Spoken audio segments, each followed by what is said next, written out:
Previously on The Colony. This is just basically as close to burnt-out hell as it could be. A group of volunteers have been trying to rebuild after an apocalypse. Surviving has been a struggle. You get the girl as soon as you give us the food. They've defended their home against small bands of intruders. We could do this together. But failed against a large militia of hostile outsiders. There's no point in trying to create food and water if people can just walk in and steal it. See it? Yeah, it's a big bomb. VOPA dropped supplies. That helicopter advertised for miles around. Be prepared that we are probably going to get hit in the next 24 to 48 hours. Now, a new location is their only hope of completing the experiment. This is no longer a viable place to stay. We've got to get out of here as soon as we can. But before they can leave, they must overcome the most difficult challenges yet. Normally, if you're outnumbered, you run away. Since we don't have that opportunity, we have to set up a defense plan. Jim? How did that storm look? Looks good. Oh! 30 of them, plus. Go, go, go, go, go, go! Get in, get in. Mask up. The most important thing, fight for that house. Reno, you're gonna be here? Luckily, Tick is really taking the lead on security. We got 21 people coming up on the street. All right, be careful. They're everywhere. This way!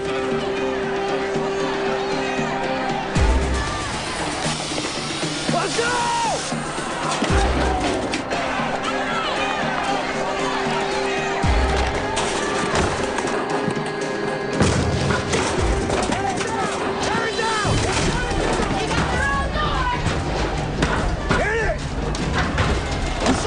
We know you got supplies.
Get the supplies! Get the supplies!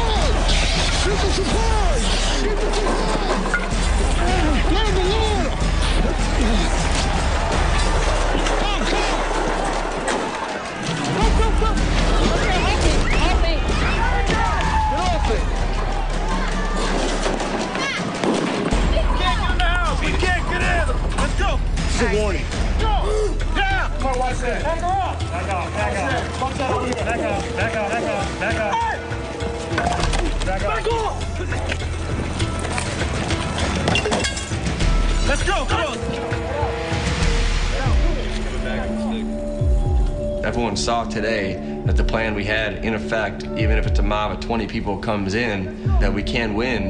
We will be back! They left. They said they're coming back, and what can we do? We won this time as far as I'm concerned. Go! The attackers might have come in and trashed our place, but this was the first time where we defended our place and everything we have, and they didn't get anything. And we were not going to let it happen. And we didn't. We won. I was kind of bummed that they ruined Scout, my baby, the trike. I put in a lot of work to that, and there's some damage to it. This used to be welded on. I want to say that was a success. Yes. It really was. I was watching everything from the roof. I counted everybody. 21 people came, 21 people left. Perimeter is clear. But watching all that happen was crazy because they were trying so hard, but they got nothing. everybody protected the house. Sorry for losing one of the shields, George, but... You always get more shields. Yeah. You can't get more people. Awesome. The communication from the roof was outstanding. The communication from inside. The fact nobody got in. When someone was on the ground, everybody helped them get up, and then they went back to occupying people. That was fantastic. Yes. Yeah, I'm just excited. Everybody did an awesome job. It was a good job. Good. In times of war, being led into battle by a new military leader and emerging victorious can be the catalyzing event that brings troops together. Now everyone has shared a moment of success and can operate as a single focused unit. I was downstairs with Amber, and Amber was not going to let one person in our house. Turn it down! I watched her fend off. They were kicking this door in. They almost had that door, and I manually kept it out. There's 4 people on me at once. She held that door down. Yeah. Physically. That's awesome. Something good that came out of this was morale. That really boosted morale. We took on 25 people and we pushed them back. That's a great big morale booster. Oh, yeah.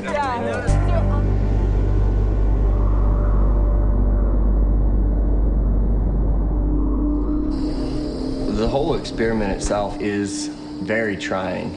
I never consider myself a really family-oriented person, but I've learned to deal with people that I don't necessarily like, and I've allowed myself to open up and let my guard down a little bit to trust these people, and I got to take care of them.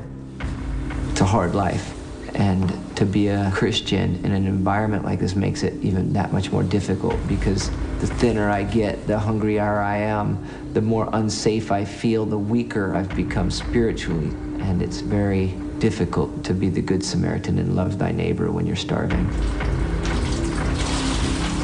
There's a strong possibility that all our hopes and dreams might not necessarily come to pass. So we have to live life day by day and hope for the best with what we can do. The only thing that even I remotely like about the colony are some of the other colonists. But besides that, I hate everything about the colony life.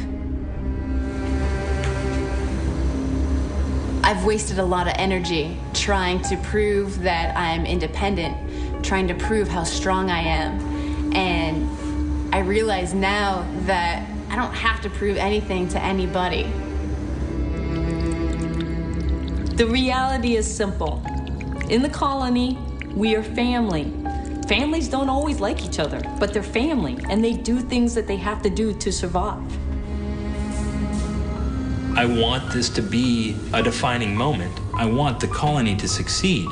I want to walk away from this, some sense of either me being better or the world being better, and I'm not clear on how that's all gonna happen.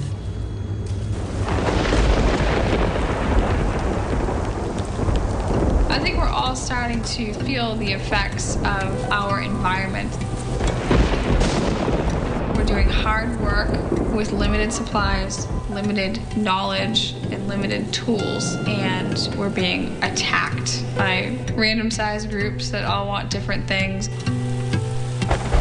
I'm predicting that it's going to get a lot worse before it gets any better. I think everyone feels pretty good about how we defended ourselves today, but the truth is that they're coming back, and probably with more people. We're not going to be able to defend this place forever, so we've just got to focus on escaping as soon as possible.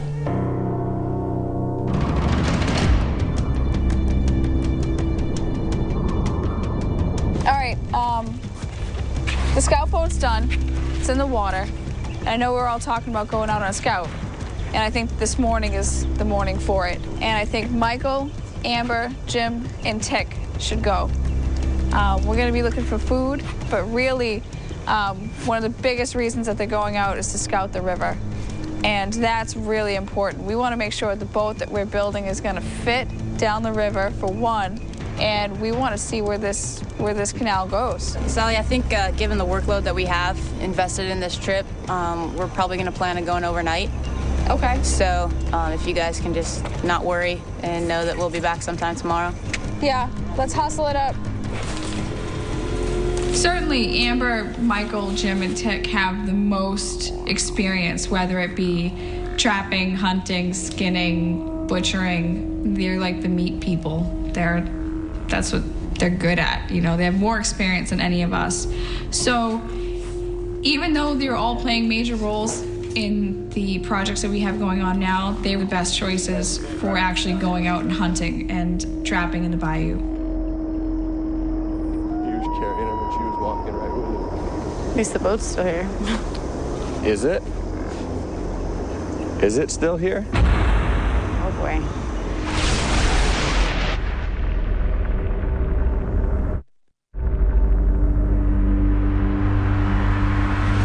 Oh boy. Wow. I wouldn't necessarily call that journey worthy right now, huh? Nobody had taken a look at the scout boat, and with all the rain we got, the scout boat is pretty much sank. Wow. That's a problem. We might want to go announce that. Yeah. Got a lot of bailing and water to do. It looked ugly. I mean, there was a lot of water in there, and there was a lot of work to do before they were going to take off, that's for sure. I just think it's funny that nobody's checked it.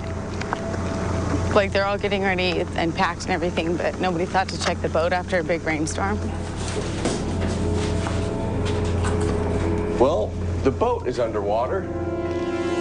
The boat is underwater. The boat is underwater. I knew it filled up in the rain. That's so awesome. basically, you just have to, We just have you to have a go. lot of bailing out. That's awesome. Make sure your stuff is by the door so I can cross-load the rest of this stuff while you guys start bailing. My stuff's already in by the door.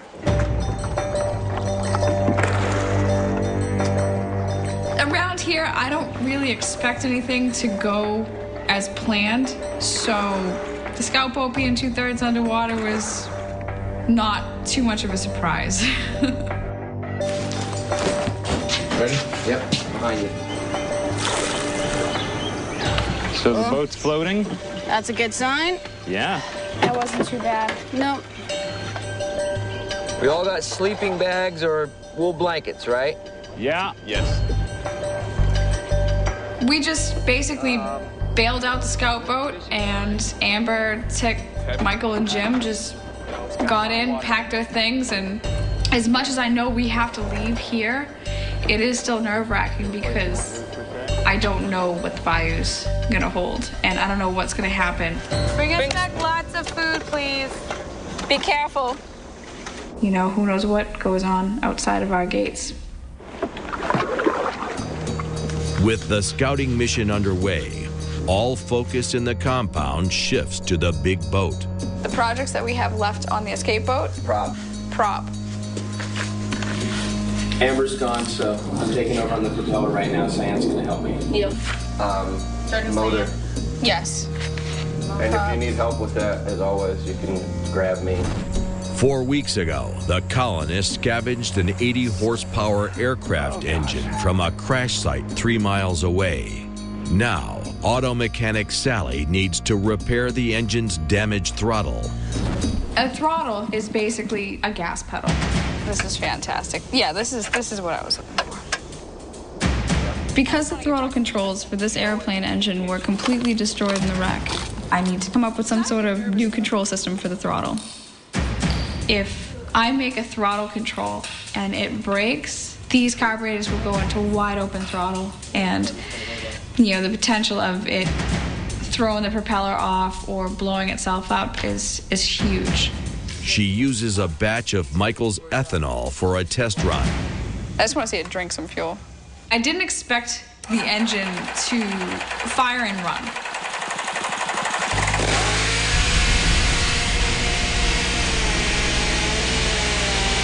I can't shut it off. With the engine stuck at wide open throttle, Reno cuts off the fuel. Holy This means I can't shut it off. that is loud. That was, What the hell was that? Is that the engine? Yes. That was the engine. Wow.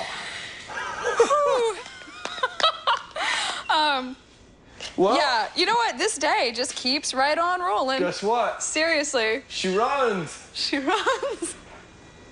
We're almost out of here. We're leaving. In the house, George and Cyan begin shaping the escape boat's propeller for length and pitch. What we're gonna do is this airplane wing shape.